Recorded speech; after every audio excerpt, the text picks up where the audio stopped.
Gold, trusted gold buyers. మీరు తాకట్టు పెట్టిన బంగారాన్ని విడిపించి ఈ రోజు ఉన్న మార్కెట్ ధరకు కొనబడను.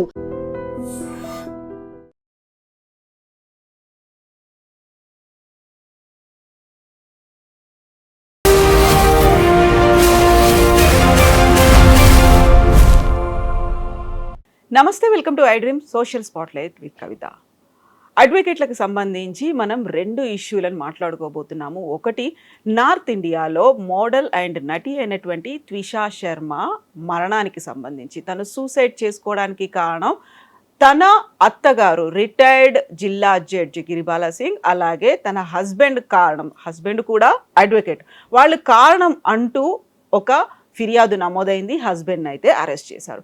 ఇక హైదరాబాద్కి సంబంధించి చూస్తే మొయినుద్దీన్ అనేటువంటి ఒక అడ్వకేట్ని దుండగులు యాక్సిడెంట్ చేసి మరీ చంపేశారు. దానికి ప్రధాన కారణం తను వాదిస్తున్నటువంటి కేసులు అనేవి. ఒక కేసులో చూస్తే అక్కడ మిస్యూజ్ చేస్తున్నారు అడ్వకేట్లు, లీగల్గా దాన్ని మిస్యూజ్ అవుతోంది అనుకుంటే, ఇంకోవైపు అడ్వకేట్లకు రక్షణ లేకుండా పోతోందా? నిజంగా అడ్వకేట్లకు సంబంధించి హక్కులు ఎలా ఉంటాయి? వాళ్ళకి రక్షణ కల్పించాల్సింది ఎవరు? కోర్టులు వీటిని సుమోటోగా తీసుకోవా? మనతో పాటుగా ఉన్నారు హైకోర్టు అడ్వకేట్ పూజారి నాగేశ్వర్ గారు. హలో అండి, నమస్తే. సో మన అడ్వకేట్ల గురించి ఎన్ని మాట్లాడుకున్నప్పటికీ, నిజంగా వాళ్ళు ఒక రక్షణ కల్పిస్తారు అనుకున్నప్పటికీ వాళ్ళకి రక్షణ లేకుండా పోతోంది అనేది. ఈ రెండు కేసుల్లో ఒకటేమో మిస్యూజ్ చేశారు అనుకుంటే, ఇంకొకరేమో పోరాడుతున్నారు, అందుకోసమే వాళ్ళని చంపేశారు అనేటువంటి వార్త. ఈ రెండు అంశాలని చూస్తే మనం ఎక్కడున్నాము అనిపిస్తోంది. మీరు ఈ ఫీల్డ్లో ఇన్నేళ్ల నుంచి ఇంత ఎక్స్పీరియన్స్ చూసిన తర్వాత బయటి వాళ్ళకి అంత న్యాయం జరిగేలా పోరాడుతున్నారు, అన్యాయం మీద మీ వాయిస్ వినిపిస్తున్నారు. ఎక్కడైతే బలహీన వర్గాలు ఉన్నారో, వాయిస్ లెస్ ఉన్నారో వాళ్ళకి వినిపిస్తున్నారు. బట్ ఇక్కడ మీరు ఇంత వాయిస్ వినిపిస్తున్న మీకే ఒక రక్షణ లేకుండా పోతుంది, మీ ప్రాణాలు ప్రమాదంలో పడుతున్నాయి. ఏం జరుగుతోంది? ఎందుకు ఇట్లా? ఇప్పుడు మీరు చెప్పిన ఈ రెండు విషయాలు కాకుండా ఇంకో కొత్త విషయం కూడా తెర మీద ఉంది. ఒకటి అందరు గమనించాల్సిన విషయం కూడా. ఆ కొత్త విషయం ఏంటంటే మనకు బీసీఐ చైర్పర్సన్ ఎవరైతున్నారో, bar council of India chairperson ఎవరైతున్నారో, అతను ఒక 4 రోజుల క్రితము ఒక ఖతర్నాక్ స్టేట్మెంట్ ఇవ్వడం జరిగింది. ఏమని? ఈ భారతదేశంలో 35% నుంచి 40% వరకు ఫేక్ అడ్వకేట్స్ ఉన్నారు అని చెప్పి ఇవ్వడం జరిగింది.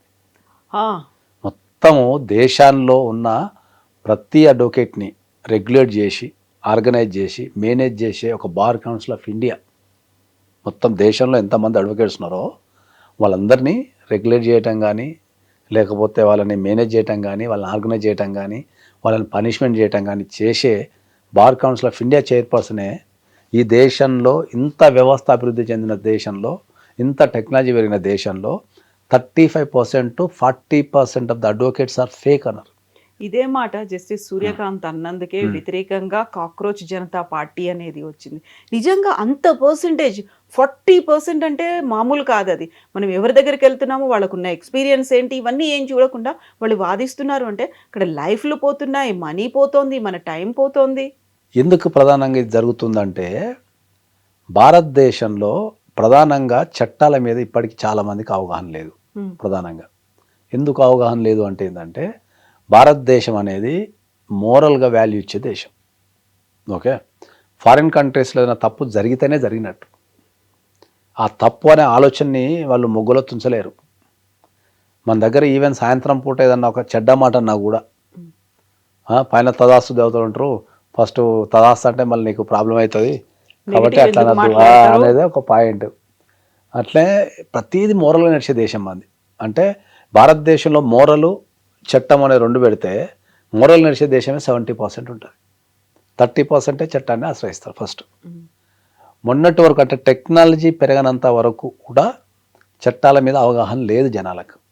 ఓకే, దాంట్లో ఇంకా ప్రధానంగా ఎదురయ్యే ప్రాబ్లం ఏంటంటే మనిషి తన జీవితంలో ఏదైనా బెస్ట్ కావాలని కోరుకుంటాడు. ఏదైనా బెస్ట్ కావాలని కోరుకుంటాడు. తినే ఫుడ్ అయినా, వేసుకునే బట్టలైనా, కొనే టీవీ అయినా, లేకపోతే మొబైల్ అయినా, చదువుకునే కాలేజ్ అయినా, ఏదైనా బెస్ట్ ఉందా, క్వాలిటీ ఉందా, మంచిగా ఉందా అని చూసుకుంటారు. స్టాండర్డ్ ఉందా చూసుకుంటారు. ఓకే, ఆ బెస్ట్ కోసం కానీ, ఆ స్టాండర్డ్ కోసం కానీ, ఆ ఫెసిలిటీ కోసం కానీ ఎంత దూరమైనా పోతాడు. ఓన్లీ ఒక అడ్వకేట్ దగ్గరకు వచ్చారికే చీప్ చూసుకుంటాడు. చీఫ్ అంటే ఎంత తక్కువలో పని చేయగలుగుతాడు అడ్వకేటు అని చూసుకుంటాడు. నువ్వు అతి తక్కువలో పేమెంట్ చేసినప్పుడు నువ్వు హై క్వాలిటీ ఉన్న అడ్వకేసీ ఎట్లా ఎక్స్పెక్ట్ చేస్తావు? That is the first point. Okay, రెండోది వచ్చేసి నీకేమైందంటే భారతదేశం లేదంటే ఈ జనాలకి ఎవరికైతే లీగల్ అవేర్నెస్ లేదో, ఈ లీగల్ అవేర్నెస్ లేకపోవడం వల్ల ఏమైందంటే ఒక అడ్వకేట్ని క్వశ్చన్ చేయాలంటే చాలామంది భయపడతారు. ఇప్పుడు ఒక కేసు ఇస్తానికి మనం ఒక అడ్వకేట్ దగ్గర పోయినాం అనుకుందాం. ఓకే, ఆ కేసు ఇస్తానికి అడ్వకేట్ దగ్గర పోయినప్పుడు మీ ఎక్స్పీరియన్స్ ఎంత సార్ ఓకే అని అడిగే ధైర్యం ఎవరికి లేదు. వీళ్ళు ఏమనుకుంటారంటే అడిగితే ఏమన్నా ఫీల్ అవుతాడేమో ఓకే అని భయానికి అడగరు చాలామంది.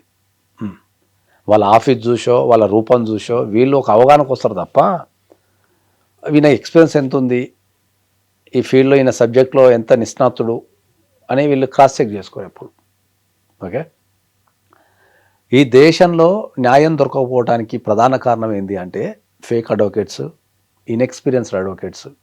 ఓకే, మూడోది లాలో ఉన్న జ్యుడిషియరీ సిస్టంలో ఉన్న లోపాలు కావచ్చు, ఇన్ఫ్రాస్ట్రక్చర్ డెవలప్మెంట్ కాకపోవటం కావచ్చు. నాలుగోది జనాలకు అవగాహన లేకపోవటం. ఈ నాలుగిటి వల్లనే నీకు ఈ దేశంలో న్యాయం దొరుకుతాం లేదు. అందులో లోపాలు ఏవైతే ఉన్నాయో అది ఐడెంటిఫై చేసి మళ్ళీ బయటకు చెప్పేది కూడా మళ్ళీ అదే అడ్వకేట్లు. ఎవరైతే ప్రాక్టీస్ చేస్తున్నారు, ఇన్నేళ్ళ ఎక్స్పీరియన్స్ ఉంది, కొంచెం ఇక్కడ లూప్ హోల్ అనేది ఉంది, దీన్ని మనం పెట్టుకుంటే మనం గెలుస్తాము. అది ప్రొఫెషనల్కి సంబంధించిన విషయం. ఒక చట్టంలో ఉన్న లూప్ హోల్ కావచ్చు, లేకపోతే ఒక విట్నెస్ని ఎట్లా క్రాస్ ఎగ్జామినేషన్ చేయాలా, కేసు గెలవటానికి ఏం చేయాలన్నది అది ఎక్స్పీరియన్స్. ఆ కేసు గెలవటం కంటే ముందు నువ్వు ఎంచుకునే సైనికుడే సక్కలేడు కదా, నీకు యుద్ధం చేసే సైనికుడే సక్కలేడు కదా అంటున్నా నేను. నువ్వు ఎంచుకునే సైనికుడిని, నీ కోసం యుద్ధం చేయమని ఎంచుకునే సైనికునికి ఫేక్ డిగ్రీ ఉందా, అడ్వకేటా కాదా, ఎంత ఎక్స్పీరియన్స్ ఉంది? ఇప్పుడు తెలంగాణలో కావచ్చు, లేదంటే ఆంధ్రప్రదేశ్లో కావచ్చు, లేకపోతే దేశవ్యాప్తంగా కావచ్చు. ఓకే, ఒక అడ్వకేట్ పాస్ కాగానే వాళ్ళు ఇమ్మీడియట్లీ ఆఫీస్ పెట్టేస్తున్నారు. ఓకే, సో అడ్వకేసీ పాస్ కాగానే నువ్వు ఇమ్మీడియట్లీ ఆఫీస్ పెట్టేస్తే నీకు అడ్వకేట్ అనే ప్రొఫెషనే నువ్వు నేర్చుకునేది by the way of experience. నువ్వు ఒక 3 years 4 years 5 years మినిమం యావరేజ్గా ఒక 5 years నువ్వు ప్రాక్టీస్ చేయగలిగితే, ఒక సీనియర్ కింద ప్రాక్టీస్ చేయగలిగితే చట్టం గురించి అర్థమవుతుంది, లాని ఎట్లా బ్యాలెన్స్ చేయొచ్చు, ఏం ప్రొసీడింగ్స్ ఉంటాయి, జడ్జిని మనం ఎట్లా హ్యాండిల్ చేయొచ్చు, క్లయింట్ని ఎట్లా హ్యాండిల్ చేయొచ్చు, అనుకోని పరిస్థితులు వస్తే మనం దాన్ని ఎట్లా చేయొచ్చు అనే దాని మీదనే మనకు అర్థమవుతుంది. నువ్వు ఇప్పుడు LLB పాస్ అయిపోయి నువ్వు 2 yearsకో 1 yearకో ఆఫీస్ పెట్టేస్తే నీకేం ఎక్స్పీరియన్స్ ఉంది? ఏం ఎక్స్పీరియన్స్ ఉంది? ఈ విషయం నేను చాలా సందర్భాలలో మాట్లాడినా. ఏమని, నీకు ఇప్పుడు ఒక 60 years వ్యక్తి ఉంటాడు. 60 years వ్యక్తి చాలామంది గవర్నమెంట్ జాబులు అయిపోయిన తర్వాతనో, లేకపోతే 60 yearsకి వాళ్ళ ప్రొఫెషన్ నుంచి రిటైర్ అయిపోయిన తర్వాతనో ఖాళీగా ఉన్నాం కదా అని ఏం చేస్తున్నారు? LLB చేస్తున్నారు. ఓకే, LLB చేసి ఇక 60 yearsకి వాళ్ళ కింద వీళ్ళ కింద పని చేయలేరు వాళ్ళు. ఎందుకంటే అప్పటికే జీవితాన్ని మొత్తం చూసేసి ఉంటారు కాబట్టి వాళ్ళ కింద వీళ్ళ కింద వీళ్ళు పని చేయలేరు. ఈ పని చేయనప్పుడు ఏం చేస్తారు? వాళ్ళు సొంత ఆఫీస్ పెట్టుకుంటారు, ఇంట్లోనే అక్కడనో ఇంటి దగ్గరలో పెట్టుకుంటారు. పెట్టుకున్నప్పుడు ఒక క్లయింట్, సాధారణంగా ఒక క్లయింట్ కనుక వెళ్తే, ఒక అడ్వకేట్ ఆఫీస్ ఉంది కదా అని చెప్పి ఒక క్లయింట్ వెళ్ళిండు అనుకుందాం. వెళ్ళినప్పుడు ఒక 60 years ముసలైన అక్కడ కనిపించినప్పుడు జనరల్గా ఏమనుకుంటాం అందరం? ఎక్స్పీరియన్స్డ్ అనుకుంటాం. ఇంత పెద్ద ముసలైన అంటే చాలా ఎక్స్పీరియన్స్ ఉంటుంది, ఖతర్నాక్ ఉంటుంది అని అనుకుంటాం. బోల్డని కేసులు వాదించుంటాడు, బాగుండు అనుకుంటాం. కానీ మరి ఆయనని, సార్ మీ ఎక్స్పీరియన్స్ ఎంత, మీరు ఎప్పుడు పాస్ అయ్యారు, మీ ఎన్రోల్మెంట్ ఎప్పుడు, మీరు ఎన్ని కేసులు చేశారు అని అడగగలిగే ధైర్యం ఎంతమందికి ఉంది చెప్పండి? అంటే నీకు నువ్వు ఒక పరిస్థితిని చూసి, లేకపోతే ఒక సంఘటన చూసి నీకు నువ్వు ఆన్సర్ వేసుకున్నావు తప్ప, నీ క్వశ్చన్కి నీకు నువ్వే ఆన్సర్ వేసుకున్నావు తప్ప ప్రాక్టికల్గా అడిగారా? చాలామంది చట్టంలో నువ్వు ఒక మంచి అడ్వకేట్ని చూసుకోవాలంటే వాడు చట్టంలో నలిగి ఉండాలి, బాగా విపరీతంగా హై కేసులతో నలిగి ఉన్నోనికే ఆ ఎక్స్పీరియన్స్ వచ్చేస్తుంది.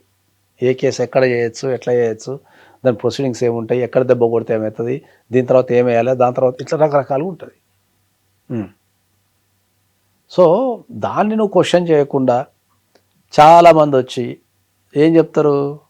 సార్ మాకు అడ్వకేట్ అన్యాయం చేసినట్టారు.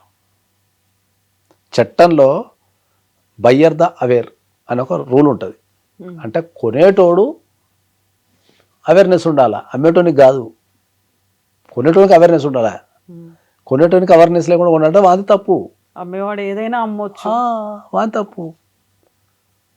కాబట్టి దాన్ని ఎంతమంది, నేను ఒక 15 సంవత్సరాల నుంచి లీగల్ ఫీల్డ్లో ఉన్నా, 15 సంవత్సరాల నుంచి లీగల్ ఫీల్డ్లో ఉన్నా. యుఎస్లో ప్రాక్టీస్ చేస్తున్నాము, యుఎస్లో కేసులు తీసుకుంటున్నాము, లండన్లో కేసులు తీసుకుంటున్నాము, దుబాయ్లో కేసులు తీసుకుంటున్నాము. భారతదేశంలో ఒక అడ్వకేట్ని ఎంచుకోవడానికి ఏం అర్హత తెలుసా మీకు? ఫస్ట్ అర్హత ఏం తెలుసా? మా ఇంటి పక్క అన్నాడు, మాకు తెలిసిన వాళ్ళు, మా ఇంటి పక్క అన్నాడు, మాకు తెలిసిన వాళ్ళు, దూరం ట్రావెల్ చేయలేము, ఫీజు తక్కువ. ఒక అడ్వకేట్ని ఎంచుకునే విధానం ఇది భారతదేశంలో. ఎవరన్నా వస్తారు, ఈ కేసు ఇట్లా ఎందుకు జరిగింది అంటే, మా ఇంటి పక్కన నన్ను చూసినాం సార్, మాకు తెలిసిన వాళ్ళని ఇచ్చినాం సార్, లేకపోతే ఫీజు తక్కువని ఇచ్చినాం సార్, ఎవరు ట్రావెల్ చేస్తారు సార్ అంత దూరం, ఎక్కడో ఉంటే ఎవరు ట్రావెల్ చేస్తాం, పక్కన కానీ పోయినాం సార్ అంటారు. ఒక అడ్వకేట్ని భారతదేశంలో ఎంచుకోవడానికి ఇవి ప్రధాన అర్హతలు. కానీ ఒక ఎక్స్పర్ట్ ఉంటాడు, లేకపోతే ఒక ఎక్స్పర్ట్ ఎక్కడ ఉన్నాడు, కొద్ది దూరమైన పోతా. ఇప్పుడున్న టెక్నాలజీలో ఎక్కడ కూర్చున్నా అంత ఆన్లైనే కదా, ఫోన్లు మాట్లాడుకోవడమే కదా. మహా అంటే అడ్వకేట్కి ఆఫీస్కి ఎన్నిసార్లు పోతాం మనం? ఫస్ట్ టైం పోతాం, ఆఫీస్ చూసుకుంటాం, నాలెడ్జ్ చూసుకుంటాం, బాగలేడా, కాన్ఫిడెంట్గా ఉండా, చేయగలగలేడా ఇవి చూసుకుంటాం అంతే. తర్వాత పోవాల్సిన అవసరం ఏముంటుంది? 90% ఆఫ్ ద పని ఆన్లైన్లో జరుగుతుంది. ఇప్పుడు ఆన్లైన్లో జరుగుతుంది. ఒక డ్రాఫ్టింగ్ చేయాలనుకుందాం, ఫోన్లోనే నోట్స్ తీసుకుంటాం, ఫోన్లోనే అన్నీ చేసేస్తాం, కట్ చేస్తే నీకు మెయిల్లో డ్రాఫ్ట్ పంపిస్తాం. వాళ్ళు ఇంట్లో కూర్చొని చదువుకుంటారు, దానికి ఏమన్నా ఉంటే నోట్స్ రాసి పంపిస్తారు. సరే ఇది తప్పు ఉంది, ఇది తప్పు లేదు, ఇది మీరు డేట్ తప్పు రాశారు, లేకపోతే తప్పు రాశారు, లేకపోతే దీంట్లో ఇంకా యాడ్ చేయొచ్చా, లేకపోతే నాకు ఈ డౌట్, అంతా నోట్స్ పంపిస్తారు. మళ్ళీ అది ఫోన్ చేసి ఎక్స్ప్లెయిన్ చేస్తూనే ఉంటుంది. మీకు దూరం దగ్గరతో తేడా ఏముంది? దూరం దగ్గరతో తేడా ఏముంది? ఏ ప్రొఫెషనల్ అనే ఒక వెరైటీ మా ప్రొఫెషన్లో ఉంటుంది. నేను ప్రపంచవ్యాప్తంగా తిరుగుతున్నా కాబట్టి ఈ అడ్వకేసీ ఫీల్డ్ ఏం జరుగుతుందో అనే ఒక ఐడియా ఉంది కాబట్టి చెప్తున్నా. ఏ ప్రొఫెషన్లో ఒక వెరైటీ సిచ్యువేషన్ మా ప్రొఫెషన్లో ఉంటుంది. ఏం చెప్పనా, ఏ ప్రొఫెషన్లోనైనా ఎదుగుదల ఉంటుంది, ఒక ఎదుగుదల ఉంటుంది. నువ్వు ఒక జర్నలిస్ట్ కింద ప్రస్తుతానికి ఎక్కడైనా ఒక అప్రెంటిస్ కింద చేరినావు అనుకో, కొంతకాలానికి ఎడిటరో, సబ్ ఎడిటరో, ఎక్సో వైయో జెడ్డో అవుతావు. తర్వాత రకరకాల హోదాలు అనుభవించుకుంటూ పోతావు. లేదంటే ఒక పోలీస్ కానిస్టేబుల్ కింద జాయిన్ అయినావు అనుకుందాం, కొంతకాలానికి ఏఎస్ఐయో, ఎస్ఐయో, లేకపోతే సిఐయో ఏదో ఒకటి నీకున్న టాలెంట్ని బట్టి, నీకున్న ప్రమోషన్స్ బట్టి అవుతావు. అడ్వకేట్ ఫీల్డ్లో ఇప్పుడు ఒక వరంగల్, లేకపోతే ఒక మంచిర్యాల, ఒక కరీంనగర్లో ఉన్న అడ్వకేట్ ఉన్నాడు అనుకుందాం. అలా అడ్వకేట్ ప్రాక్టీస్ అక్కడే ఉంటే ఇంకా 30 సంవత్సరాలు కూడా అక్కడే ఉంటాడు. నీ ఎదుగుదలని ఎట్లా గీయాలి? నువ్వు కెరియర్ స్టార్టింగ్ అప్పుడు అన్నీ ఉన్నావు, కెరీర్ ఎండింగ్లో కూడా అన్నీ ఉన్నావు. నువ్వు ఒక గ్రామంలో ప్రాక్టీస్ చేస్తున్నావు అంటే చట్టాలన్నా మార్చగలగాల, ఓకే? లేదంటే ఆ గ్రామం నుంచి డిస్ట్రిక్ట్ కోర్టుకు వచ్చి వాదించాలా, డిస్ట్రిక్ట్ కోర్టు నుంచి హైకోర్టు వాదించాలా, హైకోర్టు నుంచి సుప్రీంకోర్టు వాదించాలా, సుప్రీంకోర్టు నుంచి ఇంకా ఇతర దేశాలలో వాదించాలా. మరి నీ కెరీర్ గ్రాఫ్ ఏముంది? ఎదుగుదల ఏముంది? అడ్వకేట్ ప్రొఫెషన్ మీద మాట్లాడటానికి చాలామందికి అవగాహన లేదు. ఫస్ట్ ఇండియాలో చాలామందికి అవగాహన లేదు, ఓకే? అంటే అడ్వకేట్ ప్రొఫెషన్ అంటే ఇట్లనే ఉండాలా, ఇట్లుంటేనే అడ్వకేట్ అంటారు అనేదాన్ని ఒక పారామీటర్ గీసేసుకున్నారు జనాలైనా, అడ్వకేట్స్ కూడా. ఒక కొత్త విషయాలు కనిపెట్టచ్చు, చట్టాలని మార్చచ్చు, లేకపోతే ఒక వేరే దేశంలో ఆఫీస్ ఓపెన్ చేసిన విషయం కూడా చాలామంది తెలియదు. ఇవాళ నేను ఇండియాలో కూర్చొని అమెరికాలో ఆఫీస్ ఓపెన్ చేసి, ఓకే, అమెరికా ఆఫీస్ ద్వారా నేను నెలకు 20 నుంచి 25 లక్షలు సంపాదిస్తున్నా. ప్రూఫ్ ఇస్తా, ఆఫీస్ ప్రూఫ్లు, అకౌంట్ ప్రూఫ్లు, ట్యాక్స్ కడుతున్న ప్రూఫ్లు అన్నీ సరే. ఒక అడ్వకేట్ ఇండియాలో కూర్చొని అమెరికాలో ఆఫీస్ ఓపెన్ చేసి, ఓకే, అక్కడ కేసులు తీసుకొని ఒక నెలకు 20 నుంచి 25 lakhs యావరేజ్గా సంపాదిస్తున్న అడ్వకేట్ ఉన్నప్పుడు మరి మిగతా వాళ్ళందరూ ఏం చేస్తున్నారు? అసలు చాలామంది అడ్వకేట్స్కి వేరే దేశాలలో ఆఫీస్ ఓపెన్ చేయొచ్చు, ఆడ పని చేయొచ్చు అనే విషయం తెలుసా? ఒకవేళ తెలిస్తే ఎంతమంది ఓపెన్ చేస్తున్నారు? నిన్ను నువ్వు డెవలప్ చేసుకోకుండా, ఓకే, నీవు ఎప్పుడూ ఎక్కడున్నదో అక్కడనే ఉంటే నీకు ఎదుగుదల ఏముంటుంది అంట నేను. మా అడ్వకేట్లలో చాలామందికి ఉన్న అపోహలు చెప్తా. కోర్టుకి వెళ్తేనే అడ్వకేట్ అంటారు ఫస్ట్. కోర్టుకి వెళ్తేనే అడ్వకేట్ కింద ట్రీట్ చేస్తారు. వాస్తవానికి కోర్టులో అడ్వకేట్ పని చాలా తక్కువ ఉంటుంది. ఒక అడ్వకేట్ కోర్టుకి వెళ్ళాలి అంటే ఓన్లీ క్రాస్ ఎగ్జామినేషన్, ఆర్గ్యుమెంట్కి వెళ్తారు అంతే. ప్రతిరోజు వెళ్ళాల్సిన అవసరమే లేదు. ఆ మిగతా పని అంతా ఎవరు చేయాలా? అడ్వకేట్ క్లర్క్స్ అని ఒక పోస్ట్ ఉంటుంది మాకు. అడ్వకేట్ క్లర్క్ అని ఒక పోస్ట్ ఉంటుంది. ఆ అడ్వకేట్ క్లర్క్స్ చేయాలి అవి. అడ్వకేట్ పని 90% ఆఫీస్లో ఉంటుంది, 10% కోర్టులో ఉంటుంది. ఇది ప్రపంచం అంతా పాటించే విషయం. ఇండియాకి వచ్చారకు వాడు 90% ఆఫీస్లో ఉంటాడు, 90% కోర్టులో ఉంటాడు, 10% ఆఫీస్లో ఉంటాడు. ఇది ఎంతమందికి అర్థమవుతుంది? ఇప్పుడు కొత్త క్లయింట్ వస్తాడు, ఏడ మాట్లాడతావు? ఆఫీస్లో. నోట్స్ తీసుకోవాలి, ఏడ తీసుకుంటావు? ఆఫీస్లోనే. ఎవిడెన్స్ కలెక్షన్ చేయాలా, డిస్కషన్ చేయాలా, డ్రాఫ్టింగ్ లేకపోతే క్రాస్ ఎగ్జామినేషన్ క్వశ్చన్స్ ప్రిపేర్ చేయాలా, ఏది చేయాలన్నా నువ్వు ఆఫీసులో చేయాలా. ఓకే, నువ్వు ఆఫీసులో చేసిన తర్వాత జడ్జికి ఏమన్నా క్లారిఫికేషన్స్ ఉండాలి, లేకపోతే ఆర్గ్యుమెంట్ చేయాలనుకున్నప్పుడు కోర్టుకు వెళ్తావు, లేదా క్రాస్ ఎగ్జామినేషన్ అన్నప్పుడు కోర్టుకు వెళ్తావు. మిగతా అంత ఎవరు పని చేయాలా? అడ్వకేట్ క్లర్క్ అని ఒక పోస్ట్ ఉంటుంది. వీళ్ళు ఫైలింగ్ చేయటము, ఆఫీస్ నుంచి ఆఫీస్లో రెడీ అయిన ఫైల్ తీసుకెళ్ళి కోర్టులో ఫైలింగ్ చేయటము, దాన్ని నెంబరింగ్ చేయటము, దాన్ని నోటీసులు పంపటము, దాన్ని డేట్ చెక్ చేసుకోవడము, తర్వాత డేట్ రోజు అపీరెన్స్ అయిందా లేదో చూసుకోవడము, తర్వాత వాళ్ళ ఆపోజిట్లో కౌంటర్ అయితే తెచ్చి ఆఫీసులు ఇవ్వటము, మళ్ళీ ఆ కౌంటర్కి మేమైనా కొడితే తీసుకెళ్ళి కోర్టులు ఇవ్వటం, ఇదంతా అడ్వకేట్ క్లర్క్స్ చేయాలి.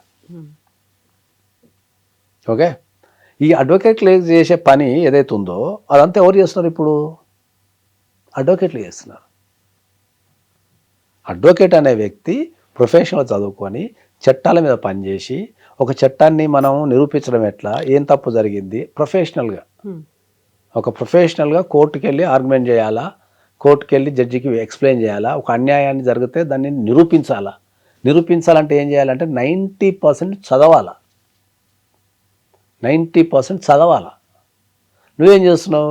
పొద్దున్న 9 గంటలకు ఇంట్లో బయలుదేరుతావు కోర్టుకి, రాత్రి సాయంత్రం 5-5:30 వరకు కోర్టులు ఉంటావు, అలసిపోతావు. పొద్దున 9 గంటలకు పోయిన వ్యక్తి 4-4:30 వరకు కోర్టులు ఉన్నా కూడా అలసిపోతావు. వాడా నువ్వు ఖాళీ కూడా అలసిపోతావు, అటు తిరిగి ఇటు తిరిగి అటు తిరిగి అలసిపోతావు. మళ్ళీ ఆ నుంచి ఇంటికి పోయి ఫ్రెష్ అప్ అయిపోయి మళ్ళీ ఆఫీస్కి వచ్చి మళ్ళీ ఏడ కూర్చుంటావు, మళ్ళీ కూర్చొని మళ్ళీ ఎనర్జీ అంతా పెట్టి మళ్ళీ 9-10 దాకా ఏడ పని చేస్తావు. పాసిబిలిటీ ఏడుంటుంది?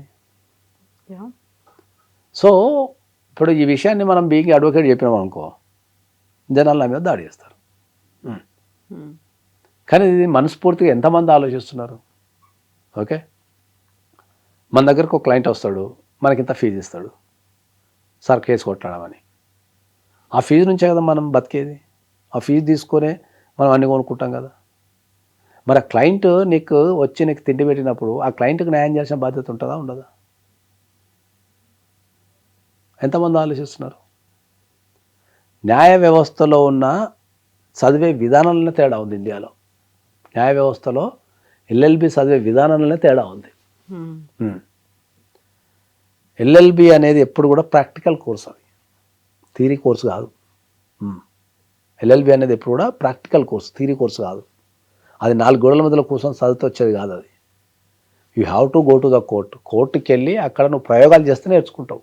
ఇప్పుడు ఎవరైతే ప్రాపర్గా వర్క్ చేస్తున్నారో, ఎవరైతే మీరు చెప్పినవన్నీ ఫాలో అయ్యి ఇప్పుడు సమాజం కోసం, అక్కడున్న బాధితుల కోసం పోరాడుతున్నారో, ఎవరైతే వాయిస్ ఇస్తున్నారో వాళ్ళని మళ్ళీ వాయిస్లెస్గా చేసే ప్రయత్నం జరుగుతుంది. రెగ్యులర్గా వాళ్ళ మీద అటాక్స్ అనేవి జరుగుతూనే ఉంటాయి. అవి అది ప్రపంచంలో తప్పదు. అది ఇప్పుడు అది మనకు, నేను ఒకటే చెప్తాను, నేను జనరల్గా ఏంటంటే సైనికుడు దేశ సరిహద్దులలో పోరాడుతుంటాడు దేశం కోసం, అడ్వకేట్ సమాజంలో పోరాడుతుంటాడు, అంతే తేడా. మిగతాది సేమ్ టు సేమ్ ఎవ్రీథింగ్. ఎందుకంటే ఏంటంటే ఇక్కడ కొన్ని వందల మందితో పోరాటం చేయాలి. మాఫియా ఉంటుంది, ఎన్ని పవర్ సెంటర్స్ ఉంటాయి. అవన్నిటికంటే చాలా బాధ అనిపించే విషయం ఏంటంటే పెద్ద పెద్ద చదువులు చదివి ఈ చట్టం కోసము న్యాయం చేయటం కోసం తెల్లవార్లు పోరాడే వ్యక్తులం అప్పుడప్పుడు పోలీస్ స్టేషన్ పోతే కూడా కనీస గౌరవ మర్యాదలు ఎవరు ఈ దేశంలో తెలుసా మీకు? కనీస గౌరవ మర్యాదలు ఇవ్వరు ఈ పోలీస్ స్టేషన్లలో. ఒక పురుగును చూసినట్టు చూస్తారు. నేనేమంటా, మన రాజ్యాంగంలో చాలా స్పష్టంగా రాసింది ఏమని, ఎవడైతే అక్యూజ్డ్ ఉంటాడో, ఎవరైతే నేరం చేస్తారో, లేదా నేరారోపణ చేయబడిన వ్యక్తి ఉంటాడో అతన్ని అరెస్ట్ చేసినప్పుడు కానీ అతనికి అడ్వకేట్కి పెట్టుకున్నావా, అడ్వకేట్ని నువ్వు సంప్రదించు అనే అధికారం వాళ్ళకి, ఆ ఫెసిలిటీ ఇచ్చే అధికారం పోలీసులకు ఉంటుంది. ఆ ఫెసిలిటీ వాళ్ళ హక్కు. అది నా అడ్వకేట్తో మాట్లాడతా, లేకపోతే నా అడ్వకేట్ని పెట్టుకుంటా, నాకు ఫోన్ ఇవ్వండి అని చెప్పి అడ్వకేట్ని అపాయింట్మెంట్ తీసుకుని హక్కు ఉంటుంది. అది ఏ నేరమైనా కావచ్చు, అది చిన్న నేరం కావచ్చు, పెద్ద నేరం కావచ్చు, దేశద్రోహం కూడా కావచ్చు. వాళ్ళకి 100% అడ్వకేట్ని సంప్రదించే హక్కు, అడ్వకేట్తో పర్సనల్గా మాట్లాడే హక్కు ఉంటుంది. ఒకవేళ వాళ్ళు కొన్ని వందల సార్లు గవర్నమెంట్ ఇస్తుంది, ప్రభుత్వమే పెడుతుంది. కొన్ని వందల సార్లు ఏదన్నా ఒక నేరస్తున్నో లేకపోతే నేరారోపణ చేయబడిన వ్యక్తినో పోలీస్ స్టేషన్ తీసుకెళ్ళినప్పుడు ఒక బీయింగ్ అడ్వకేట్ నేను పోతే కనీసం కలవనీయరు ఇప్పటికీ. అది ఎంత మానవ హక్కుల ఉల్లంఘన, కనీసం కలవనీయరు. ఒకవేళ నా ఫోర్స్ చేసి గట్టిగా మాట్లాడితే కలిసినా కూడా మామగట్టే మాట్లాడని జబర్దస్తి చేస్తారు. మళ్ళీ సపరేట్గా పోయి మాట్లాడమన్నారు. ఒక క్లయింట్కి ఎక్స్ప్లెయిన్ చేసుకునే హక్కు ఉంటుంది సపరేట్గా కూర్చొని. అక్కడి నుంచి స్టార్ట్ అవుతుంది పోరాటం. చాలామంది పోలీస్ స్టేషన్ పోతే నేను ఏమంటే కోర్టులో చూసుకోపో, పోలీస్ స్టేషన్ ఇది నా పోలీస్ స్టేషన్, నా ఇష్టం, నా రూల్స్, నువ్వు బయట చూసుకోపో అంటారు. నా లిమిట్స్లో ఇవన్నీ చెల్లవు అంటారు. ఇన్ని పోరాటాలు చేసి, ఎన్ని పోరాటాలు అసలు మేము జడ్జెస్ని హ్యాండిల్ చేయాలి. ఓకే, వాళ్ళకున్న వాళ్ళకున్న డౌట్స్ అని క్లారిఫై చేయాలి. చట్టం ఏం చెప్తుంది, క్లయింట్కి ఏం జరిగింది, వాళ్ళని హ్యాండిల్ చేయాలి. ఓకే, చట్టాన్ని హ్యాండిల్ చేయాలి, క్లయింట్ని హ్యాండిల్ చేయాలి. క్లయింట్ సగం తెలిసి చెప్తాడు, సగం తెలవక చెప్తాడు, సగం చెప్తే ఏమైద్దో అని భయానికి చెప్తాడు, భయానికి చెప్పడు. లాట్లో దొరికినప్పుడు అట్లాగా సార్ అని సింపుల్గా అనిపిస్తాడు. అదే డాక్టర్ల దగ్గర, అడ్వకేట్ల దగ్గర ఏం దాయొద్దు అని చెప్తారు. అది 100% నిజం. అది ఉట్టనే చెప్పలే. ఒక డాక్టర్ల దగ్గర, అడ్వకేట్ల దగ్గర ఏం దాయొద్దు అనేది ఎందుకు చెప్పిల్లంటే ఏంటంటే నువ్వు ఎగ్జాక్ట్లీ ఏదైతే చెప్తావో ఓకే దాని నుంచే రిజల్ట్ వస్తుంది. ఇప్పుడు డాక్టర్ అయినా కూడా నీకు ఇప్పుడు తలకాయ నొప్పి లేస్తుంది అనుకో, తలకాయ నొప్పి లేస్తుందంటే దీనికే మంది ఇస్తాడు. నువ్వు అది అబద్ధం చెప్పి సార్ మొక్కలు నొప్పులు ఎత్తున్నాయి సార్ అన్నావు అనుకో, మనకి ఏం తెలుసు, నువ్వు చెప్పింది తింటాడు, మొక్కలు నొప్పి మంది ఇస్తాడు. అడ్వకేట్ కూడా అంతే. నువ్వు ఎగ్జాక్ట్లీ చెప్పగలిగితేనే దాన్ని చట్టంలో మేము ఎట్లా ఫిట్ చేయాలో, దాన్ని ఏం చేయగలుగుతాము, అది కరెక్ట్ జరిగింది తప్ప ఒప్ప, నువ్వు తప్పు చేసినావా, చట్టం తప్పు రాసినలా, లేకపోతే ఆపోజిట్ వాడు తప్పు చేసినా అనేది ఖచ్చితంగా చెప్పగలుగుతాం. నువ్వు జరిగిన సంఘటన ఒకటి ఉంటుంది, దానికి నీకు నచ్చినట్టు చెప్పినావు అనుకో, మేము దాని తగ్గట్టే మందిస్తాం, దాని తగ్గట్టే రాస్తాం, దాని తగ్గట్టే చేస్తాం. తర్వాత దొరికినప్పుడు నేను చెప్తే నేను భయపడ్డా సార్, చెప్తే ఏమనుకుంటారు అనుకున్నా సార్ అంటే వర్కౌట్ కాదు. ఈ ప్రపంచంలో నాకు తెలిసినంత వరకు టాప్ మోస్ట్ ప్రొఫెషన్ అంటే అడ్వకేసీ అనే చెప్తాను. సరిగా అనేటోళ్ళు అంటాడు నువ్వు అడ్వకేట్ కాబట్టి నీ అడ్వకేట్ ప్రొఫెషన్ నువ్వు మెచ్చుకుంటున్నావు, దానికి మించిన చాలా ఉండొచ్చు అనుకుంటారు. కానీ భారతదేశంలో జరిగేది ఏంటంటే అడ్వకేట్ ప్రొఫెషన్ అనేది లీస్ట్ ప్రొఫెషన్. అమెరికాలో టాప్ మోస్ట్ ప్రొఫెషన్. అమెరికాలో టాప్ మోస్ట్ ప్రొఫెషన్ రాస్తే ఫస్ట్ అడ్వకేసీ రాసి మిగతాని రాయాలి, తర్వాత డాక్టర్ అయినా టీచర్ అయినా మిగతా కిందికి వచ్చేస్తాయి. నీకు వెల్ డెవలప్డ్ కంట్రీలో టాప్ మోస్ట్ ప్రొఫెషన్ అడ్వకసీ, దాని తర్వాత నన్ను వచ్చేస్తాయి. లీగల్ సిస్టమ్కి హై ప్రయారిటీ ఉంటుంది. ఇండియాకి వచ్చారికి ఏంది, అన్ని వాడే మెడిసిన్ వేసుకుంటాడు, అన్ని వాడే చేసుకుంటాడు. తీరా పీకల మీదకి వచ్చిన తర్వాత హ్యాండ్స్ అప్ అని చెప్పి అడ్వకేట్ దగ్గరికి వస్తాడు. ఒక సంఘటన జరుగుతున్నప్పుడు, నీ జీవితంలో ఒక సంఘటన జరుగుతున్నప్పుడు నువ్వు దాన్ని ప్రాథమిక స్టేజ్నే గుర్తుపట్టి ఓ 1000 రూపాయలు 2000 రూపాయల కన్సల్టేషన్ ఫీజు ఇచ్చి నువ్వు ఒక ఎక్స్పర్ట్ని కనుక సంప్రదించగలిగితే అక్కడి నుంచి దాన్ని ఎట్లా చేసుకోవాలా, దాన్ని అది నువ్వు చేసేది తప్ప ఒప్ప, ఏం జాగ్రత్తలు తీసుకోవాలా, ఎట్లా తీసుకోవాలని చెప్తారు. మనలో ఏం చేస్తారు, అన్నీ నాకే తెలుసు అని చెప్పేసి ఫీల్ అయిపోయి అడ్వకేట్ చెప్పే ఉంటుంది, అది ఏదో చెప్తాడు నోటికి వచ్చిందని చెప్పేసి అన్నీ ఇలా చేసుకుంటూ పోతారు, నచ్చిందల్లా చేసుకుంటూ పోతారు. నేను అట్లా అనుకున్నా సార్, ఇట్లా అనుకున్నా సార్, ఈ పైసలు ఇస్తాను సార్, నేను నమ్మేసిన సార్ అన్నీ చెప్పుకుంటూ వచ్చి ఎండింగ్లో అది పీకల మీదకి వచ్చి దాన్ని పరిష్కరించలేని స్థాయికి వచ్చినప్పుడు వాడు వచ్చి అడ్వకేట్ దగ్గర కూర్చుంటాడు. మన చేతుల్లో కాదు ఇంకా ఇది. అన్నప్పుడు అప్పుడు ఇక మొత్తం అంటే మీకు అందరికి అర్థమైన భాష చెప్పాలంటే ఏంటంటే ఇక వాడు చచ్చిపోయే టైంలో హాస్పిటల్కి వస్తే ఐసీయూలో కూర్చోబెడతాడు. నువ్వు వచ్చిందేమో చచ్చిపోయే టైంలో ఐసీయూకి, నువ్వేమో జనరల్ వార్డు ఫీజు ఇస్తా అని చెప్తావు. ఇందులో కూడా మళ్ళీ వినిపించేది ఫేవరెటిజం ఉంటుంది అనే, చట్టం అందరికీ సమానం కాదు అనే మాట. ఈ త్విషా శర్మ కేసుకు సంబంధించి కూడా చూసుకుంటే ఇన్ని అయినప్పటికీ కూడా అక్కడ ఉన్నటువంటి ఒక అడ్వకేట్, హస్బెండ్ అడ్వకేటు, అత్తగారేమో రిటైర్డ్ కోర్ట్ జడ్జి, ఇవన్నీ అయ్యి వాళ్ళు మిస్యూజ్ చేస్తున్నారు, మ్యానిపులేట్ చేస్తున్నారు, బోల్డ్ అని ఆరోపణలు వస్తున్నాయి. చనిపోయినటువంటి తనకి బాధితురాలికి న్యాయం జరగట్లేదు అనే ఒక మాట. అందుకనే కదా సుప్రీంకోర్టు సుమోటోగా తీసుకుంది. అక్కడ రిటైర్డ్ జడ్జి ఉంది కాబట్టి, తర్వాత హస్బెండ్ అడ్వకేట్ కాబట్టి వీళ్ళు సాక్ష్యాలు మాయం చేయొచ్చు, లేకపోతే ఇంకేదైనా చేయొచ్చు, వీళ్ళకున్న పవర్ ఉపయోగించవచ్చు కాబట్టి సుప్రీంకోర్టు అందుకే దాన్ని సుమోటోగా తీసుకుంది. ఎప్పుడైతే సుప్రీంకోర్టు సుమోటోగా తీసుకుందో ఎవరు ఆటలు చెల్లవు. ఇంకా కాకపోతే అనుమానాలు అయితే చాలా ఉన్నాయి కదా. డెఫినెట్లీ ఉంటాయి. ఒక వ్యక్తి చనిపోయినప్పుడు, ఒక ఇంట్లో పెళ్ళైన ఒక అమ్మాయి చనిపోయినప్పుడు డెఫినెట్లీ మీకు ఖచ్చితంగా అనుమానాలు అంటే 100% ఉంటాయి. ఆమె న్యాచురల్ చనిపోయినా కూడా అనుమానాలు అంటే 100% ఉంటాయి. వాళ్ళు నిరూపించుకొని బయటకు రావాలి తప్ప వాళ్ళు హరాస్మెంట్ చేయలేదు అంటే, చచ్చిపోవడం అనేది 2 రకాలు ఉంటుంది. వాళ్ళు ఆత్మహత్య చేసుకొని చచ్చిపోయి ఉండొచ్చు, లేకపోతే చంపబడి ఉండొచ్చు. ఒకవేళ ఆత్మహత్య చేసుకొని చచ్చిపోయినా కూడా మళ్ళీ వీళ్ళందరూ బాధ్యులే, అంటే వీళ్ళ కారణం చేత చచ్చిపోతే బాధ్యులే. అది చాలా సీరియస్ అఫెన్స్. అలాంటి సర్కమ్స్టాన్సెస్ క్రియేట్ చేసినందుకు చాలా సీరియస్ అఫెన్సెస్. అంటే నువ్వు ప్రత్యక్షంగా చంపినా పరోక్షంగా చంపినా ఇవన్నీ చాలా సీరియస్ అఫెన్సెస్. ఓకే, ఎందుకంటే మనం జనరల్గా 306 అని ఉంటుంది మనకు ఐపీసీలో. 306 అంటే ఏంది? మనము ఆత్మహత్యకు ప్రేరేపించడం. నువ్వు ఆత్మహత్యకు ప్రేరేపించేలా ప్రవర్తించి ఆ ప్రవర్తన వల్ల ఎవరైనా చచ్చిపోతే నీకు జీవితకాలం జైలు శిక్ష పడుతుంది. ఒక వ్యక్తిని అవమానపరచడం ద్వారానో, ఒక వ్యక్తిని కించపరచడం ద్వారానో, ఒక వ్యక్తిని ఇంకేదన్నా చేయడం ద్వారానో వాళ్ళు చనిపోతే అది 306 కిందకి వస్తుంది. కాబట్టి అది మర్డర్తో సమానం. అట్లా కాబట్టి అక్కడ ఏం జరిగింది అనేది ఖచ్చితంగా వాళ్ళు కంపల్సరీ సుప్రీంకోర్టు సుమోటోగా తీసుకుంది కాబట్టి ఎంక్వైరీ చేస్తారు కాబట్టి నిజాలు త్వరలో తెలిసే అవకాశాలు ఉంటాయి. ఇప్పుడు మన రాష్ట్రంలో హైదరాబాద్లో మొయినుద్దీన్, అడ్వకేట్ మొయినుద్దీన్, ఆయన చనిపోయారు. ఆయన్ని కావాలని కారుతో గుద్ది మరీ చంపారు, వెంటాడారు, రెక్కి నిర్వహించారు, పర్ఫెక్ట్గా దాన్ని ఎగ్జిక్యూట్ చేశారు అనుకున్నప్పుడు అదే ఫస్ట్ కేసు కాదు. ఇలాంటి కేసులు ఈ మధ్య కాలంలో చాలా జరిగినాయి. అడ్వకేట్ల మీద దాడులు అనేటివి చాలా జరుగుతున్నాయి. చాలా మందిని చంపేస్తున్నారు అడ్వకేట్లని. ఓకే, ఇప్పుడు మొయినుద్దీన్ని చంపడం జరిగింది. అంతకుముందు వామన్ రావును అయితే ప్రపంచం, ఇప్పుడు ఇక్కడ మొయినుద్దీన్ గారిని అయితే కనీసం ఒక కారుతో గుద్ది చంపేసారు. వెంటబడి వామన్ రావు కేసులో అయితే భార్యాభర్తలు ఇద్దరిని వెంటబడి కత్తులతోని ప్రపంచం అంతా చూస్తూ చంపేసారు. తర్వాత వరంగల్లో ఒక అడ్వకేట్ని చంపేసారు. వరంగల్లో కూడా ఒక అడ్వకేట్ని చంపేసారు. అట్లా చాలా, అంటే కోర్టులలో అడ్వకేట్ మీద దాడులు అనేవి చాలా జరుగుతుంటాయి. ఓకే, ఎందుకు అంటే ఏంటంటే వాళ్ళకు వ్యవస్థ మీద అవగాహన ఉండదు. ఒక వ్యక్తిని చంపడం ద్వారా కేసు పరిష్కారం అయింది అనుకుంటారు తప్ప అది మరింత జటిలం అవుతుంది, అది కొరకరానికి కొయ్యి అవుతుంది అనే విషయం నాకు తెలియదు. అది ప్రధానమైన పాయింట్. ఇప్పుడు ఏదో ఒక కేసు ఉంది అనుకో, అడ్వకేట్కి ఏం పర్సనల్ గర్జు ఉంటుంది? క్లయింట్ ఫీజు ఇస్తాడు, క్లయింట్ తరపున మాట్లాడడం మా ధర్మం. ఓకే, కోర్టు వేయాలా శిక్ష వేయాలా వద్దని కోర్టు డిసైడ్ చేస్తుంది.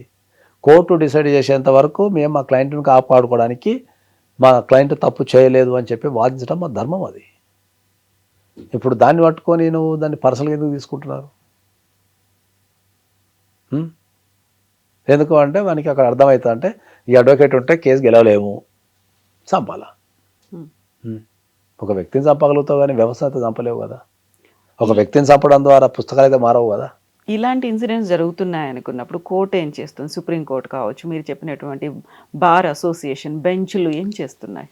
ఇప్పుడు నాలెడ్జ్ వచ్చింది కాబట్టి, ఇంతకుముందు చెప్పినట్టు గత 10 years నుంచి ఇండియాలో లా మీద అవేర్నెస్ పెరుగుతుంది కాబట్టి, రికగ్నైజ్ చేస్తున్నారు కాబట్టి చాలా రాష్ట్రాలు అడ్వకేట్ ప్రొటెక్షన్ యాక్ట్ తెచ్చింది. రీసెంట్గా మన రాష్ట్ర ప్రభుత్వం కూడా నాకు తెలిసి ఒక 2 నెలల క్రితమే అడ్వకేట్ ప్రొటెక్షన్ యాక్ట్ తెచ్చింది. అమల్లో ఉంది ఇప్పుడు అది.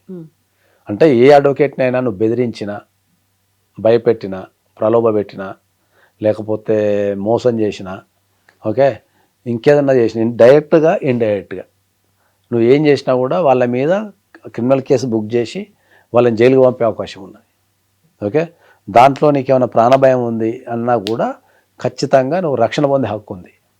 ఓకే, ఈ అడ్వకేట్ ప్రొటెక్షన్ యాక్ట్ని ఎట్లా ఉపయోగించుకోవాలి అనే విషయం కూడా చాలామంది అడ్వకేట్లకు తెలియదు. ఇంకా ఎక్కడ మొన్ననే వచ్చింది కాబట్టి, మన రాష్ట్రంలో మొన్న ఒక 2 months క్రితం వచ్చింది కాబట్టి ఇంకా దానిపైన విస్తృతమైన ప్రచారం కల్పించాల్సిన బాధ్యత రాష్ట్ర ప్రభుత్వాలకు ఉంటుంది.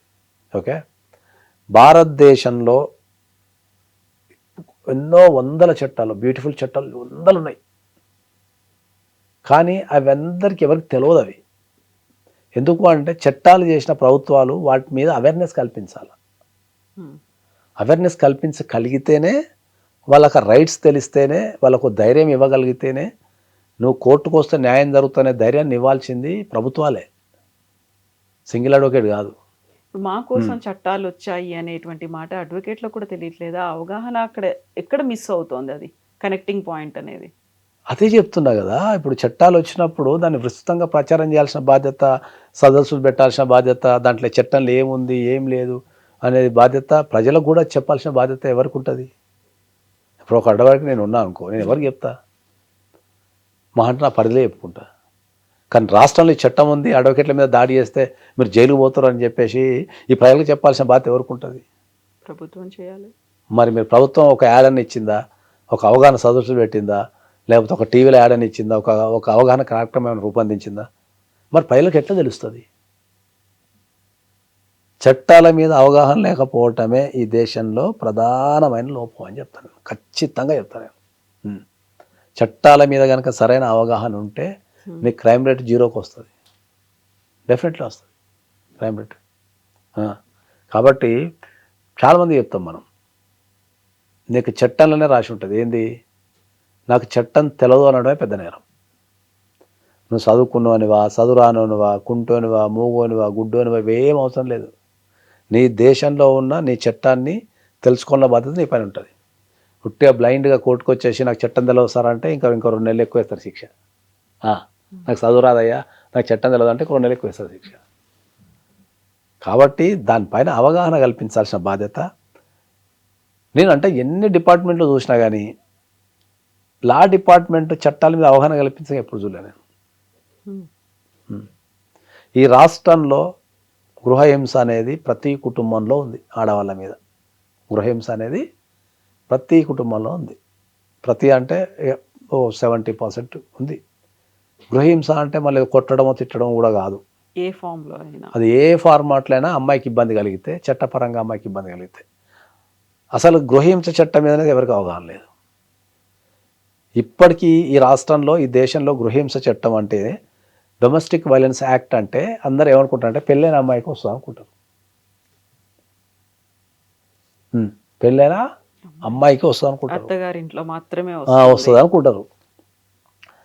గృహహింస అంటే ఈ దేశంలో పుట్టిన ఆడపిల్ల నుంచి, పుట్టిన దగ్గర నుంచి చచ్చిపోయేంత వరకు ప్రతి ఆడపిల్లకు, అది పుట్టినింట్లో కావచ్చు, మెట్టినింట్లో కావచ్చు, ఏ స్టేజ్లో అయినా కూడా, ఏ ఏజ్లో అయినా కూడా ఆమెకి ఇతర కుటుంబ సభ్యుల ద్వారా ఏ రకమైన ఇబ్బంది కలిగినా ఓకే ఆమె చర్యలు తీసుకునేదాన్ని గృహహింస అంటారు వాళ్ళ మీద. ఇప్పుడు పెళ్ళైన అమ్మాయి ఉంది, వాళ్ళ పుట్టింటికి వచ్చి పుట్టింట్లో ఉంటుంది అనుకుందాం, ఆ పుట్టింటిలో ఆమెను ఇబ్బంది పెట్టినా కూడా ఆమె కేసు వేసుకోవచ్చు. కానీ దాన్ని ఎట్లా ప్రొటెక్షన్ చేసిన మార్కెట్లో? గృహహింస అంటే ఓన్లీ పెళ్ళైన అమ్మాయి అత్తమ్మ వాళ్ళు పెడితే వేసుకునేదాన్ని ప్రొసెస్ చేసి, ఒక పెళ్లి కాని అమ్మాయిని ఒక తండ్రి ఇబ్బంది పెట్టినా, ఒక తల్లి ఇబ్బంది పెట్టినా, లేకపోతే ఇంకా ఇంట్లో ఉన్న అన్నదమ్ములు ఇబ్బంది పెట్టినా, ఏ మొగాడు ఇబ్బంది పెట్టినా, ఒక చదువుకున్న అమ్మాయిని ఇబ్బంది పెట్టినా, జాబ్ చేస్తున్న అమ్మాయిని ఇబ్బంది పెట్టినా, అలా పైసలు గుంజుకున్నా, లేకపోతే వాళ్ళని తిట్టినా, వాళ్ళని కొట్టినా, జాబ్ పోకుండా ఆపినా, వీళ్ళ ఇష్టానుసారంగా చెయ్యి అని చెప్పి వాళ్ళ మీద ఫోర్స్ చేసినా కూడా గృహహింసనే. ఇది ఎవరికి మనం ఎవరు ఎడ్యుకేషన్ చేయాలా చెప్పండి?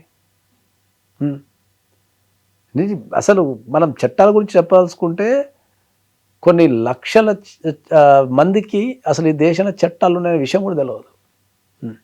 నాట్ ఓన్లీ గృహహింస, అసలు గృహహింస డొమెస్టిక్ వైలెన్స్ యాక్ట్లో ఎక్కడ అప్లై చేసుకోవాలో కూడా ఇప్పటికే ఎవరు తెలియదు. Sexual harassment at work place అని ఒకటి ఉంది, అది పెద్ద పెద్ద ఆఫీసర్లో తెలియదు. అది చాలామందికి ఎంప్లాయీస్కి తెలియదు. చాలామంది ఐటీ ఎంప్లాయీస్ కానీ బ్యాంకింగ్ ఎంప్లాయీస్ కానీ చాలామందికి వర్క్ ప్లేస్లో కనుక ఏదైనా అమ్మాయిని సెక్షువల్గా డైరెక్ట్గా ఆర్ ఇండైరెక్ట్గా నువ్వు ఏ రకంగా ఆమెని ప్రలోభ పెట్టినా, ఆమెను ఇబ్బంది పెట్టినా, నీ మాటల ద్వారా కానీ సైకిల్ ద్వారా కానీ ఏ రకంగా ఇబ్బంది పెట్టినా కూడా అది సెక్సువల్ హరాస్మెంట్ కిందకి వస్తుంది.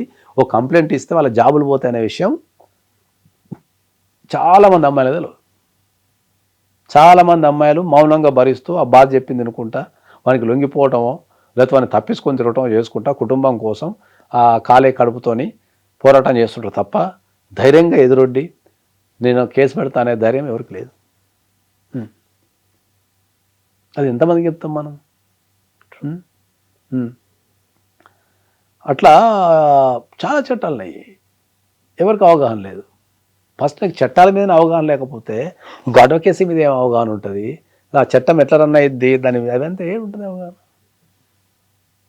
ఎక్కడ మెకానిజం ఉంది, ఏడక పోవాలా, ఏడపోతే ఏమవుతుంది చదువు చాలామందికి. ఈ తెలవనప్పుడు ఏం చేస్తారు అంటే అబ్బాయి ఎవడపోతలే కదా, ఏడపోతే ఎవడెతలాడుకుంటారని నిరాశతోని వాళ్ళకు వచ్చిన కష్టాన్ని భరిస్తూ ఉంటారు తప్ప వాళ్ళకి స్పష్టంగా ఈడికి పోతే ఇది అవుతుంది, ఈడికి పోతే ఇది అవుతుంది, ఈడికి పోతే ఇది అవుతుంది తెలుసు లేచి బయలుదేరుతాడు. చాలామందికి అవగాహన లేక ఏడికి పోలో తెలవక పోతే ఏమైందో తెలవక ఖాళీ కూర్చుంటారు. ఈ చట్టం ఇంతేలే, సరే ఏం చేస్తానులే, ఇక ఆడదానికి ఏం పోతానులే, ఆ కష్టం ఏదో ఇంట్లో 2 దెబ్బలు తిని పడుకుందాం అంటారు. ఒకవేళ ఏదైనా కేసులు వేసినప్పటికీ ఏళ్ల తరబడి కోర్టుల్లో పెండింగ్ లో ఉన్నటువంటి లక్షల సంఖ్యలో కేసులు పోరాడాలి కదా. ఇప్పుడు లక్షల తరబడి ఏళ్ల తరబడి లేకపోతే ఏదో మీరు అంటున్నారు కేసులు పెండింగ్ ఉన్నాయని, మరి పెండింగ్ కేసుల మీద ఎవరు పోరాడాలా? జడ్జెస్ నియమించండి అని చెప్పి ఎవరు పోరాడాలా చెప్పండి? జనాభాకు తగ్గట్టు కోర్టులు లేవు, కోర్టుల సంఖ్య లేదు, కోర్టుల సంఖ్యకు తగ్గట్టు జడ్జెస్ లేరు. ఒక్కొక్క జడ్జి 2-2 కోట్ల పనులు చేస్తున్నారు ఇప్పుడు ఈ భారతదేశంలో. ఒక్క జడ్జి తన కోర్టు పని కాక పక్క కోర్టు పని కూడా చేస్తున్నాడు. తన కోర్టు పని తనకు సచ్చినంత ఉందంటే మళ్ళీ పక్క కోర్టు కూడా చేస్తే ఏడు నుంచి చేస్తారు చెప్పండి? ఏ కోర్టులలో స్టాఫ్ సక్క లేరు తెలుసా మీకు? ఇట్లాంటి టైంలోనే అన్క్వాలిఫైడ్ మరి ఎక్కడి నుంచి ఇస్తారు జడ్జిమెంట్? మీరు ఎక్కడి నుంచి మనము క్వాలిటీది ఎక్కడి నుంచి మనం తీసుకొస్తాం? నువ్వు ఒక వ్యక్తి 8 గంటలు పని చేయగలుగుతాడు, 8 గంటలు పని చేసే వ్యక్తికి నువ్వు 16 గంటలు పని ఇస్తే ఆ 16 గంటల పని 8 గంటలు పూర్తి చేయమంటే వాడు క్వాలిటీ మీద ఎక్కడ దృష్టి పెడతాడు చెప్పండి? సో డిమాండ్ అనేది ఎక్కువ ఉంది కాబట్టి దానికి తగ్గట్టుగా ఫేక్ సర్టిఫికెట్లు, ఫేక్ మరి ఇప్పుడు డిమాండ్ ఎక్కువ ఉన్నప్పుడు ఏం చేస్తారు? ఇంకా ఇప్పుడు మనకు డెవలప్మెంట్ అవుతుంటే కొద్దీ మనకు కేసులు పెరుగుతున్నాయి. గ్రాఫ్ ఎవ్రీ ఇయర్ ఇట్లా పెరుగుతుంది గ్రాఫ్. నీకు 2025కి 2026కి 2025లో ఎన్ని కేసులు పడ్డాయో 2026లో సగానికి ఎన్ని కేసులు పడ్డాయి డైవర్స్ కేసెస్ పక్క. విపరీతమైన డైవర్స్ రేషియో పెరుగుతుంది, విపరీతమైన బిజినెస్ డిస్ప్యూట్స్ జరుగుతున్నాయి, విపరీతమైన చెక్ బౌన్స్లు అవుతున్నాయి, విపరీతమైన ట్రాన్సాక్షన్ ఇవన్నీ జరిగినప్పుడు దాన్ని ఏం చేసుకుంటాం మనం? అంత ఇన్ఫ్రాస్ట్రక్చర్ ఉండాలా, అన్ని కోర్ట్స్ ఉండాలా, అంతమంది జడ్జెస్ ఉండాలా, అంతమంది స్టాఫ్ ఉండాలా, ఎప్పటికప్పుడు డిస్పోజ్ చేస్తూ పోవాలా. చాలామంది జడ్జెస్కి హాలిడే లేదు, వాళ్ళు హాలిడేలో కూడా తెల్లవారులు పనిచేస్తారు. వాస్తవం జరుగుతున్నది వేరు, జనాలకు అర్థమయ్యేది వేరు. ఈ రెండింటి మధ్యలో గ్యాప్ని ఎవరు ఫిల్ చేయాలి?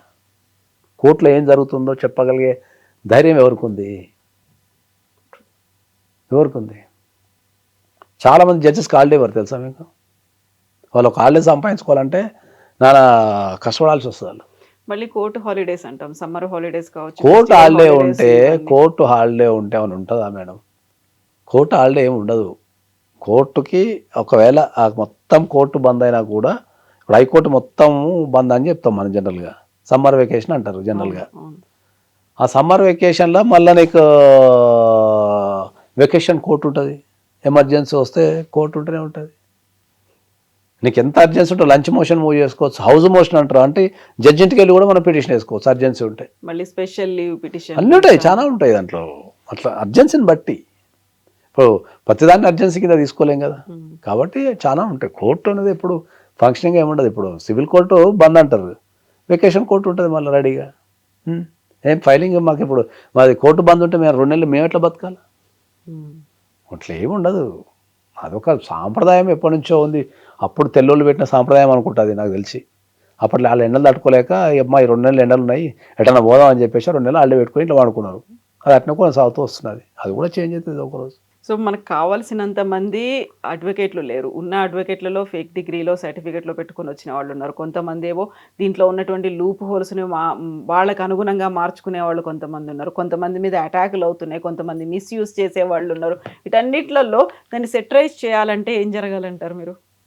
వాళ్ళు కరెక్ట్ చేయగలిగితే అయిపోతుంది. బార్ కౌన్సిల్ ఆఫ్ ఇండియా కానీ, బార్ కౌన్సిల్ ఆఫ్ తెలంగాణ కానీ వాళ్ళు చేసినట్టు వాళ్ళు చేయాల్సిందే.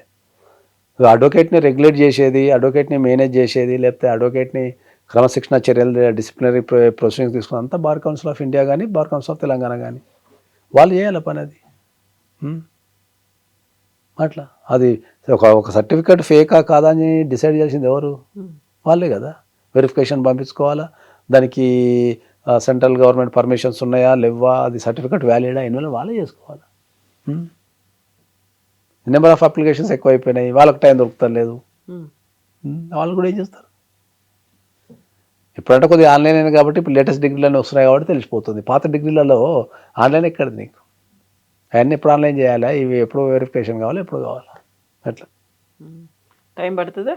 పడుతుంది, చేస్తారు ఇక మెల్లమెల్లగా. ఇప్పుడు ఇక నడుము బిగించారు కదా, ప్రతి దానికి ఎక్కడో దగ్గర ఒక అడుగు పడుతుంది, ఆ నుంచి ఇక మెల్లమెల్లగా అది రిఫార్మ్ అవుతూ ఉంటాయి. ఇప్పుడు 35 to 40% ఫేక్ అడ్వకేట్స్ ఉన్నారు మార్కెట్లో అనేది మార్కెట్లోకి వచ్చింది. దాని మీద మాట్లాడడానికి ఎంతమంది ఉన్నారు? ఏ అడ్వకేట్ ఉన్నారు?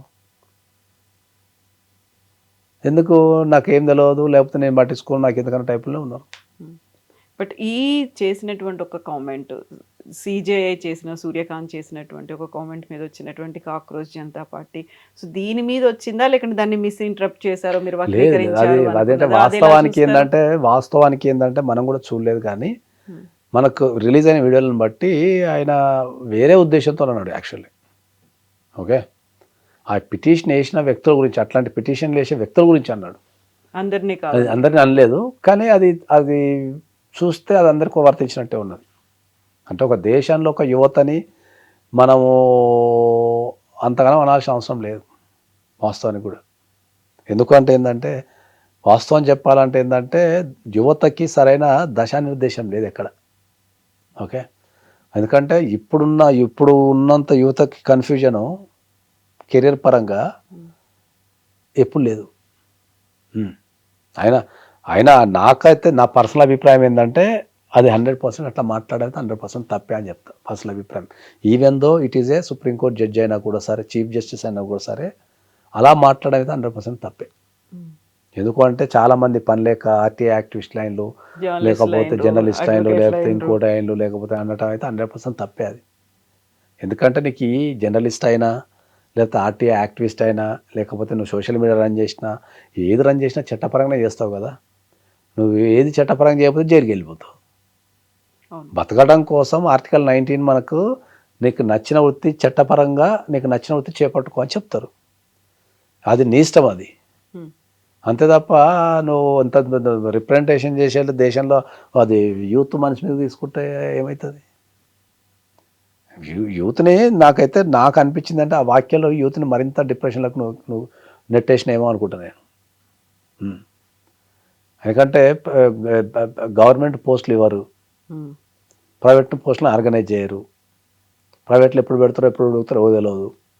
ఓకే, సొంతంగా పెట్టుకుందామంటే ఇన్వెస్ట్మెంట్ సమస్య, గవర్నమెంట్ ప్రోత్సహించదు, పైనుంచి మళ్ళీ రెంట్లు కట్టాలా, బతకాలంటే ఒక జీవితం అని. ఇప్పుడు నేను ఖచ్చితంగా చెప్పగలిగేది ఏంటంటే ఇప్పుడు ఈ జనరేషన్లో పుట్టే వ్యక్తి అయితే ప్రతి దానికి డిప్రెషన్ ఆర్ స్ట్రెస్తోనే పుడతాడు. 1980s, 1970s, 50sలో పుట్టినోడే కింగ్ నా దృష్టిలో. కనీసం అప్పుడు ఈ ఫోన్స్, ఈ గజిబిజి ఏమి లేవు, ఒక అవగాహన, ఒక సమాజం కూడా ఒక సిస్టమేటిక్గా నడుస్తుండే. సమాజంలో సోషల్ మీడియా లేదు, స్ట్రెస్ లేదు, ఏం లేదు. ఇప్పుడున్న యూత్ ఏంటి అసలు, వీళ్ళకు ఏం చేయాలో అర్థం కాదు. పక్కన ఏదో రీల్ వస్తుంది, అప్పుడే అది చేస్తా అంటాడు, మళ్ళీ ఇది పని చేసి ఇంకో రీల్ వస్తుంది, అది చేస్తా అంటాడు. సో ఇప్పుడు వచ్చినటువంటి దేశవ్యాప్తంగా వచ్చిన ఈ మూమెంట్ ఉంది చూడండి, కాక్రోచ్ జనతా పార్టీ అనేది, మీరు వెల్కమ్ చేస్తున్నారా? దీన్ని ఎట్లా చూస్తున్నారు మీరు? అది ఏదైనా కూడా నేను ఏమనుకుంటా అంటే ఏంటంటే దాన్ని సోషల్ మీడియాలో కూర్చొని లైకులు కొట్టడము, కామెంట్ చేయటము చాలా ఈజీ ఎవరికైనా. దాన్ని ప్రాక్టికల్గా తీసుకొచ్చి దాన్ని అమలుపరచడం చాలా కష్టం. ఓకే, ఈ దేశంలో రాజకీయాలు మారినంత కాలం ఈ దేశ వ్యవస్థ బాగుపడదు. రాజకీయాల్లో మార్పు అంటే ఏంది? ప్రధానంగా ఏంటంటే చదువుకున్న ప్రతి పౌరుడు పైసలు తీసుకోకుండా ఓటేయమని చెప్తే సరిపోతుంది. నువ్వు ఏదైతే కూర్చొని ఓ కాక్రోచ్ పార్టీనో సపోర్ట్ చేస్తున్న వ్యక్తులు అవుతున్నారు కదా, లేకపోతే నువ్వు చదువుకున్న వ్యక్తివే కదా, నువ్వు పైసలు తీసుకొని ఓటు ఎందుకు వేస్తున్నావు చెప్పండి. ఎందుకు అంటే ఏంటంటే ఇప్పుడు నాకు పాలిటిక్స్ అంటే చాలా ఇంట్రెస్ట్. పాలిటిక్స్లో చేరాలా, దేశానికి సేవ చేయాలా, లేకపోతే ప్రజలకు సేవ చేయాలా అనే ఒక కోరిక ఉంది. కానీ ఆ పాలిటిక్స్కి వెళ్ళినప్పుడు ఏంది అంటే నువ్వు ఓటుకి ఎంత పంచుతావు చెప్పు అనే క్వశ్చన్స్ వస్తున్నాయి. నీ దగ్గర ఎంత డబ్బు ఉంది, ఎంత ఆ క్వశ్చన్స్ వచ్చినప్పుడు నాకు అనిపిస్తుంది, అరే ఇప్పుడు నేను వానికి పైసలు ఇచ్చి ఓటు వేయించుకుంటా, మళ్ళీ ఆ పైసలు ఎన్ని సంపాదించాలి నేను? ఇప్పుడు ఎవరు కూడా ఉట్టే పోయి జనాలకు పైసలు అయితే మంచి ఓట్లు ఏమన్నాడు కదా, మనకి ఎక్కడి నుంచో దగ్గర నుంచి ఇన్కమ్ సోర్స్ ఉంటేనే కదా. అంటే ఈ పెట్టిన పైసలు మనం లాగాలంటే ఏదో ఒకటి చేయాలి కదా. మరి ఉన్న పైసలు ఖర్చు పెట్టి మళ్ళీ ఏదో ఒకటి చేసుడు ఎందుకు? అవి ఉన్న పైసలు బ్యాంకులో వేసుకొని సపరేట్గా కూర్చుంటే అయిపోతుంది కదా. పొలిటీషియన్ కావాలన్న కోరిక, ఒక పదవి రావాలన్నటువంటి ఒక పొలిటీషియన్ కంటే ఒక నార్మల్ వ్యక్తి బలవంతుడు నాకు తెలిసి. ఒక ఎమ్మెల్యే కంటే ఒక ఓటరే బలవంతుడు అంటారు నేను ఎప్పుడు. ఎమ్మెల్యే ఒక పని చేయాలంటే వేరు చూసుకోవాలా, ఓటర్కి ఏముంటే ఎటైనా తిరుగుతాడు. మళ్ళీ వీటన్నిటికీ మెయిన్ రీజన్ ఒక అవగాహన అనేది అవసరం లేదు. దేశంలో యువతకు ఉండాల్సింది ప్రధానంగా అవగాహన, స్పష్టత. ఫస్ట్ మనము ఎన్నో సందర్భాలలో చెప్తున్నా నేను ఏంటంటే ఫస్ట్ మన సమాజానికి విలువలు నేర్పాలి. మనము విలువలు నేర్పే బదులు ఏం చేస్తున్నాము, సంపాదన నేర్పుతున్నాం. పక్క దేశాలేమో నీకు డెవలప్డ్ కంట్రీస్ ఏమో ఖతర్నాక్ ఉన్నాయి అంటావు, కానీ నీ దేశాన్ని డెవలప్ చేసుకో. ఈ కాన్సెప్ట్ అర్థం కాదు నాకు. ఇప్పుడు నేను కూడా బీయింగ్ ఇండియన్ సిటిజన్, నేను అమెరికా పోతా లేకపోతే యూరోప్ పోతా, ఎడుకోపోతా, నువ్వు అక్కడ ఏడు దిగిన ఫోటో ఖతర్నాక్ వస్తుంది. ఇండియాలో ఫోటో దిగాలంటే మొత్తం చూసుకోవాలి. ఇక్కడ సివిక్ సెన్స్ ఉండదు. ఇంతెందుకు ఇప్పుడు మేడారం జాతర పోతాను నేను జనరల్గా, మా ఊరు అటే కాబట్టి అటు పోయినప్పుడు పోతా. ఆ జాతర మేడారం నుంచి అట్టే చుట్టుపక్కల 10 కిలోమీటర్స్లో ఎంత ప్లాస్టిక్, ఎన్ని సీసాలు, ఎంత చెత్త ఉంటుంది అంటే మనకి చెప్పలేను నేను. ఇక్కడ ఎంత అన్హైజీన్గా ఉంటుంది. నాకు ఎంత ఏడుపు వస్తుంది అంటే, అరే ఆ ప్లాస్టిక్ కవర్స్ని కానీ, ఆ ప్లాస్టిక్ సీసాలని కానీ, ఆ ప్లాస్టిక్ గ్లాసులు కానీ ఆడ తాగి మీరు ఆడనే పాడేస్తే అవి భూమిలో ఉండిపోయి భూమి సారం కోల్పోయి మీరు ఎవరిని ఇబ్బంది పెడుతున్నారు? ఎవరిని ఇబ్బంది పెడుతున్నారు? సరే తాగు తిను, దాన్ని ఒక కల్చర్డ్గా తీసుకెళ్ళి ఒక దగ్గర పడి. ఇప్పుడు మన దగ్గర ఉన్న చెత్తని తీసి పడేస్తానికి ఎవరికి దమ్ము లేదు. వేరే కంట్రీలో పోతే ఏ చెత్త ఆ చెత్త సపరేట్ వేయాలా. ఆ దేశంలో అయితే పాటిస్తావు నువ్వు, కానీ ఇండియాకి వస్తే పాటించవు. ఇక్కడ ఏదైనా చెల్తా అనే ఒక మైండ్ సెట్ వచ్చేసింది. మరి ఆ మైండ్ సెట్ మారుతూనే కదా నీకు దేశం మారదు. నువ్వు మారకుండా నీ దేశాన్ని మార్చమంటే ఎట్లా వర్కౌట్ అవుతుందో చెప్పు. ఫస్ట్ నువ్వు మారు, తర్వాత నీ దేశం మారుతుంది. మొన్న కూడా చెప్పిన నేను, దేశం మారాలంటే ఏం చేయాల్సిన అవసరం లేదు. దేశం మారాలి అంటే నీ కుటుంబాన్ని, నీ ప్రాంతాన్ని మంచిగా చూసుకో, డిఫాల్ట్గా దేశం మొత్తం మారిపోతుంది ఎవరి కాలికి. నువ్వు ఇక్కడ కూర్చొని పెద్ద ఢిల్లీలో ఉన్న సీఎంనో లేకపోతే పిఎంనో తిట్టడం కాదు. ఫస్ట్ మీ గల్లీ లీడర్ని తిట్టు. మార్పు మన నుంచే. ఫస్ట్ నీ గల్లీ లీడర్నో, నీ కార్పొరేటర్నో, నీ సర్పంచ్నో ప్రశ్నించడం నేర్చుకో. తర్వాత సీఎంని పిఎం తర్వాత తిట్టావు. మార్పు అనేది మనతోనే రావాలి. మరి thank you so much Nageswara Rao గారు. Thank you so much. మనం ఒకటి అనుకుంటాము, కాకపోతే అది ఎక్కడ దాకా వెళ్ళిపోతుంది. We will discuss and talk about సమాజం, మన గురించి, మన సొసైటీ గురించి. థ్యాంక్ యూ సో మచ్ అండి. Thank you.